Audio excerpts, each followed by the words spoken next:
Di masing-masing anasir yang tadi ada 4 anasir, tanah, air, angin, dan api, itu kembali pada masing-masingnya. Yang tanah kembali pada anasir tanah, angin kembali pada anasir angin, yang api kembali pada anasir api, dan yang angin juga kembali pada anasir angin.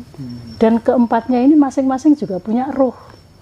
Ruh tanah kembali ke tanah, ruh angin kembali ke angin, ruh air kembali ke air, ruh api kembali ke api. Itu yang disebut sempurna. Orang bersamadhi duduk dengan tingkat tertentu bisa langsung moksa, hilang. Tapi ada juga moksa yang kedua, yaitu ketika badan wadak kita ini dikuburkan, itu tidak membusuk tapi langsung hilang.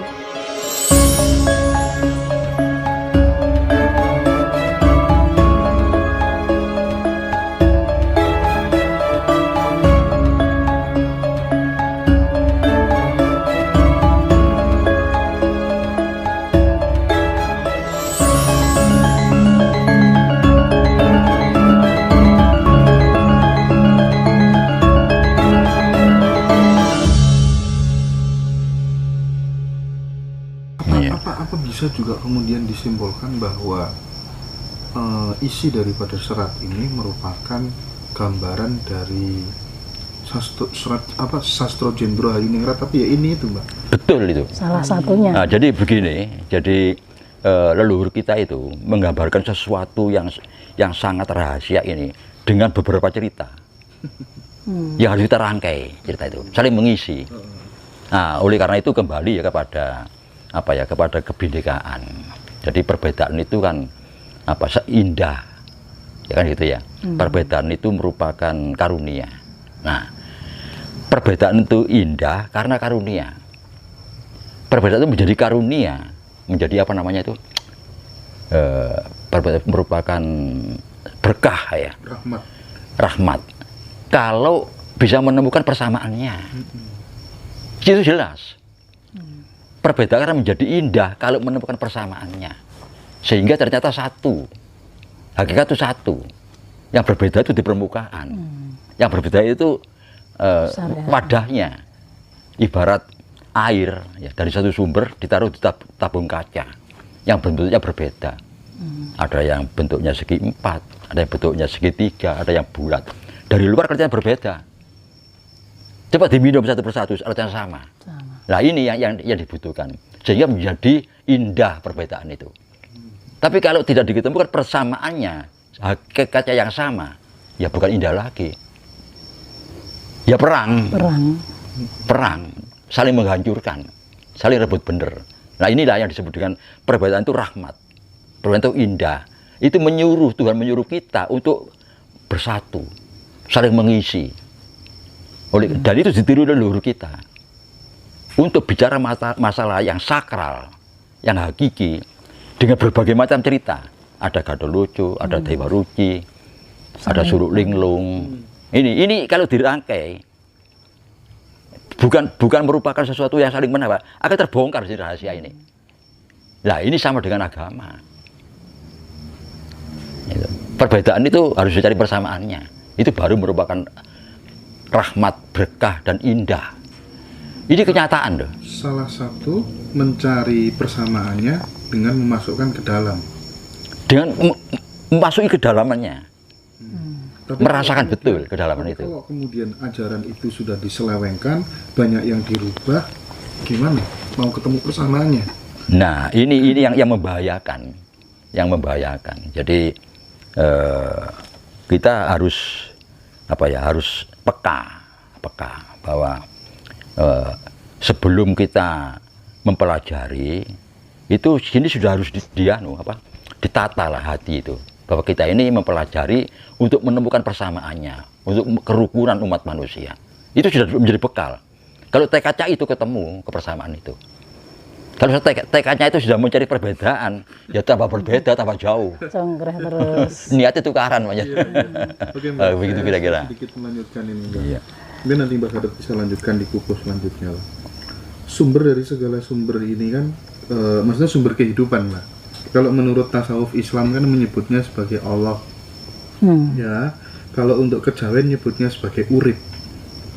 Kalau untuk umat Kristiani nyebutnya sebagai Allah Bapa, yang melampaui segalanya, mengatasi segalanya, tidak diketahui apa sesungguhnya dia, mengatasi segala pribadi, sempurna, murni dan sebagainya, pada suatu saat berkehendak mempersempit kemutlakannya. Nah, ini berbicara tentang sumber dari segala sumber itu. Kalau di dalam ajaran yang saya pahami, agama yang saya pahami, itu ada Rabbun Nas, ada Ilahin Nas, ada Malikin Nas. Gimana itu? Tuhan seolah-olah posisinya itu berbeda. Ada yang di dalam diri manusia, ada yang meliputi segalanya. Gimana menerangkan hal itu, Mas? Nah, di sini kan kita harus sepakat ya, bahwa yang disebut dengan Tuhan itu Sang Maha Pencipta, yang menciptakan jagat seisinya. Nah, itu kan yang disebut Tuhan itu. Tuhan itu Maha Pencipta, Sang Pencipta jagat seisinya. Tidak satupun benda yang bukan ciptaannya. Kuman sekecil apapun itu ciptaannya. Anak kambing juga ciptaan Tuhan? Semua jagat raya ini diciptakan oleh Tuhan. Intervensinya apa, Mbak? Kan yang bikin kambing itu punya anak kan ya kambing melakukan aktivitas. Itu kan proses dari ciptaan itu. Nah, kalau sepakat bahwa yang disebut dengan Tuhan, yang dibuat kiblat manusia itu adalah Sang Maha Pencipta, ya selesai. Namanya yang berbeda. Hanya nama yang berbeda. Kalau di Jawa disebut Sing Kang Akarya Jagat. Sudah, tidak dikasih nama. Nah, karena tidak dikasih nama sehingga ada paham lain masuk dengan nama, ya silakan. Tapi yang saya maksud, Anda maksud itu kan Kang Akarya Jagat kan. Siapa yang lebih tinggi daripada Sang Maha Pencipta? Tidak ada. Allah Subhanahu wa Ta'ala ya Sang Maha Pencipta ini, menciptakan jagat seluruhnya. Ini. Kalau jagat, kan ini yang dimaksud Tuhan itu. Kalau jagat semesta ini kan ciptaannya. Tapi kalau kita ini fisik ini ciptaan. Nah, tapi kalau ruh kita ini kan pancaran dari ilahinya. Ya, ini bedanya jagat dengan jagat raya seisinya dengan ruh ini beda. Kalau ciptaannya jagat raya ini bisa lebur, bisa musnah. Tapi kalau ruh kita, atma kita sebagai pancarannya itu nggak akan bisa hilang. Itu ya. Nah, ini menarik nih berbicara tentang ruh. Karena setahu saya manusia itu ya gabungan dari beberapa panca indera, termasuk tubuh ya kan, terdiri dari tubuh mulai dari tangan, kaki, rambut dan lain sebagainya, termasuk diberikan pikiran, diberikan perasaan dan seterusnya begitu. Nah, yang ingin saya tanyakan, banyak orang sebenarnya membicarakan tentang apa itu ruh, apa itu sukma, apa itu nyawa, apa itu jiwa. Sementara ketika kemudian manusia ditinggal sama nafasnya, itu dia sudah meninggal, kehilangan segala-galanya. Nah, posisinya keempat hal yang saya sebutkan tadi itu sebenarnya ada di mana? Dan ketika kemudian manusia lepas, yang namanya dia sudah mati begitu, itu yang keluar dari jasadnya itu roh, sukma, nyawa atau jiwa. Nah, gimana menjelaskan keempat diksi itu kira-kira? Kata dulu aja, begini ya, nambahin. kita ini beruntung sebagai bangsa Indonesia ya. Kenapa? Hampir semua aliran ketuhanan itu masuk ke sini. Karena tanah kita yang subur ya, yang menjanjikan sumber daya alamnya, sehingga setelah banyak negara-negara itu yang sudah krisis pangan, abad pertengahan masuk ke sini, menemukan kita. Dan kita sehingga dibanjiri oleh semua bangsa. Tidak ada bangsa yang punya paham ketuhanan seheterogenitas kita. Kita yang beruntung, sehingga kita bisa mempelajari semuanya. Nah, di sini syaratnya satu. Kalau kita hati-hati, kita bingung. Akhirnya milih satu diyakini. Kan gitu kan, yang dianjurkan. Tapi apakah bisa manusia dibatasi? Kan tidak. Nah, nanti konsekuensinya kita bingung atau kita justru menemukan pencerahan. Itu konsekuensinya. Nah, caranya gimana? Kalau sudah kita baca semua, kita pahami semua, kita rumuskan sendiri semua itu. Tidak terpengaruh oleh istilah. Kita ciptakan istilah sendiri. sejauh yang kita pahami, mudah. Akhirnya menemukan itu mudah. Kalau tidak, namanya justru banyak sekali. Satu paham saja, mengistilahkan apa ya, dat hidup dalam diri kita itu banyak namanya. Menjadi bingung. Nah, bingung itu karena apa? Karena tidak dilakukan, tidak laku kita. Oleh karena itu, saya akan pernah menerangkan tentang semedi itu. Jangan teori dulu. Praktek dulu. Praktek langsung. Nah, nanti akan ada kepahaman. Kalau teori tambah bingung, akhirnya ternyata tidak cocok antara teori dengan praktek, tidak cocok ternyata. Nah, karena didahului dengan teori, imajinasi timbul, malah bingung. Nah ini, justru itu konkretnya menurut Mbah Gatot, baik itu nyawa, baik itu sukma, jiwa, roh itu ya zat hidup itu. Nah, begini aja, yang gampang ya. Satu, manusia itu kan terbatas ya. Sekarang jagat raya kan diciptakan oleh Sang Maha Pencipta. Apakah bisa kita membayangkan luas jagat raya? Tidak bisa. Ini makhluk loh nih. Jagat raya itu makhluk. Jangankan mempelajari ilmuwan ya, hanya membayangkan aja lah luas jagat raya. Sapiro boleh terus kemana? Tidak mampu kita. Nah, atas bagaimana proses Sang Maha Pencipta itu menciptakan makhluk hingga seperti sekarang ini, ada proses. Nah, ibarat orang melangkah sampai 1 juta langkah, kan ada langkah pertama. Proses awal itu mesti ada. Ini akal manusia loh. Manusia harus berakal dan dia akan meyakini sebatas akalnya. Melampaui akalnya, dia bingung. Makanya harus diterima dengan iman. Akhirnya antara sesama orang yang berbeda tidak seiman jadinya. Ini timbul seperti ini. Kita harus sebatas yang kita mampu. Jadi yang namanya proses itu pasti ada. Orang melangkah sekian jauh ada langkah pertama. Demikian juga proses alam ini. Pasti ada makhluk pertama yang diciptakan. Nah, makhluk pertama namanya sumber hidup. Saya namakan sendiri sumber hidup. Akhirnya terproses terus. Nah, ini sudah ranah ilmuwan. Ilmuwan yang mempelajari ini. Ya, sampai timbulnya terakhir 4 unsur. Ini sudah terakhir. Ada tanah, ada air, udara, ada panas. Ini sudah proses terakhir ini. Dengan 4 unsur ini sempurnalah terbentuk seperti tumbuh-tumbuhan, hewan dan sebagainya. Akhirnya terakhir manusia. Karena sudah persyaratan memenuhi, unsurnya memenuhi. Nah, proses ini itu harus kita tangkap sebagai manusia. Ya mungkin jutaan tahun, kan begitu ilmuwan mengatakan. Bukan ukuran Sang Maha Pencipta loh. Mungkin sekejap. Kita tidak mampu ya. Nah, dari sumber hidup inilah kita dirawat. Kalau raga lewat proses sampai proses terakhir, karena kita makan dari bumi, minum dari air yang ada di bumi, dari panas, dari udara, itu menjadi jasmani. Ya coba singkat usianya, karena sesuai dengan dengan kekuatan fisik sangat singkat sekali. Tapi dikasih zat hidup kan jelas itu. Sehingga kita gerak menjadi hidup. Dari mana? Dari yang pertama tadi. Itu makhluk loh itu. Yang pertama itu tetap makhluk, bukan Maha Pencipta.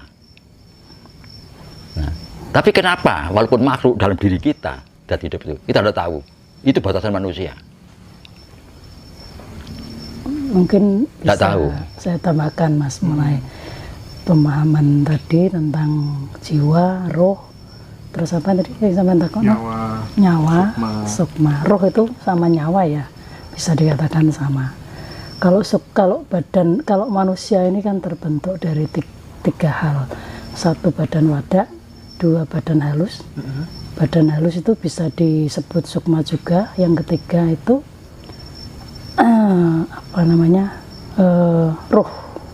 roh ya. Jadi badan wadak kan sudah jelas. Kalau badan halus ini ya sukma itu. Sukma itu tidak terlihat tapi dia ada. Pertama badan fisik ya, atau badan wadak. Badan wadak ya. Yang kedua badan halus. Badan halus. Yang ketiganya yaitu anasir roh. badan sejati. Ya badan sejati ya roh itu tadi lah, badan sejati. Yang tadi saya bilang kalau roh itu nanti larinya kemana kalau setelah meninggal? Itu tadi kan pernah saya singgung tadi di awal.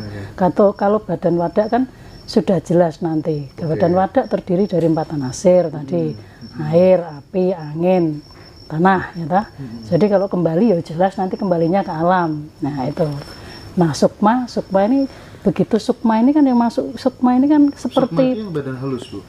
Bukan badan halus ya sukma itu seperti sesuatu yang menggerakkan sehingga badan wadak ini bisa terhubung dengan ruh seperti itu. Apa sih itu? Contohnya nafas kita itu.